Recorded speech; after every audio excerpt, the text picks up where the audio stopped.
So போன மெத்தட்ல வந்து லாட் ஃபார் லாட்ல நம்ம பார்த்தோம்.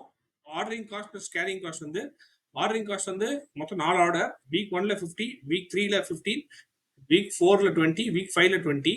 So 4 order 1 2 3 4 4 order into ordering cost 100 plus stock on hand 0 into carrying cost வந்து 1. So 4 into 100 plus 0 into 1. So 400 கிடைச்சிச்சு. ஸோ இந்த மெத்தட் லாட் ஃபார் லாட் எதுக்கு யூஸ் பண்ணுவோம்னா, ஆர்டரிங் காஸ்ட் வந்து ரொம்ப கம்மியா இருந்துச்சுன்னா நம்ம lot for lot method use பண்ணுவோம். கேரிங் காஸ்ட் ரொம்ப அதிகமா இருந்தாலும் நம்ம லாட் ஃபார் லாட் மெத்தட் வந்து யூஸ் பண்ணுவோம்.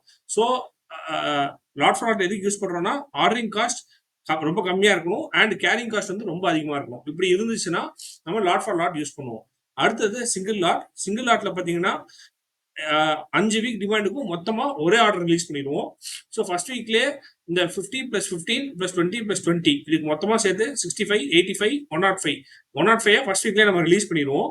ஸோ ஃபர்ஸ்ட் வீக்ல நமக்கு ஸ்டாக் ஆன் ஹேண்ட் வந்து பாத்தீங்கன்னா 55, ஏன்னா 50 வந்து ப்ரொடியூஸ் பண்ணிடுவோம். ஸோ ஷெட்யூல் ரிசிப்ட் 105, 105ல 50 டிமாண்ட் மீட் பண்ணிடுச்சுன்னா பேலன்ஸ் வந்து 55 இருக்கும். செகண்ட் வீக்கு அந்த ஸ்டாக் ஆன் ஹேண்ட் கேரி ஆகும். தேர்ட் வீக்குக்கு அந்த 55 இருந்து 15 கன்சியூம் பண்ணி பேலன்ஸ் 40 இருக்கும். ஃபோர்த் வீக்குக்கு இந்த 40ல இருந்து 20 கன்சியூம் ஆகி பேலன்ஸ் 20 இருக்கும். ஃபிஃப்த் வீக்குக்கு இந்த 20 எடுத்து கன்சியூம் ஆயிடும். ஸோ டோட்டல் காஸ்ட் பார்த்தீங்கன்னா ordering cost plus carrying cost. Order வந்து ஒரு ஆர்டர் தான் பண்ணியிருக்கோம் 105க்கு. So 1 into 100 plus carrying cost பார்த்தீங்கன்னா ஃபர்ஸ்ட் வீக்ல 55, செகண்ட் வீக்ல 55, தேர்ட் வீக்ல 40, ஃபோர்த் வீக்ல 20.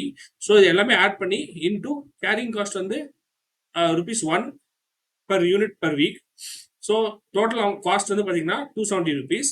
இந்த மெத்தட் எதுக்கு யூஸ் பண்ணுறோம்னா, கேரிங் காஸ்ட் வந்து ரொம்ப கம்மியாக இருந்து ஆர்டரிங் காஸ்ட் வந்து ரொம்ப ஹையாக இருந்துச்சுன்னா நம்ம சிங்கிள் லாட் மெத்தட் யூஸ் பண்ணுவோம். திருப்பி ரிப்பீட் பண்ணுறேன். கேரிங் காஸ்ட் வந்து ரொம்ப லோவாக இருந்து ஆர்டரிங் காஸ்ட் ரொம்ப ஹையாக இருந்துச்சுன்னா இந்த மெத்தட் யூஸ் பண்ணுவோம்.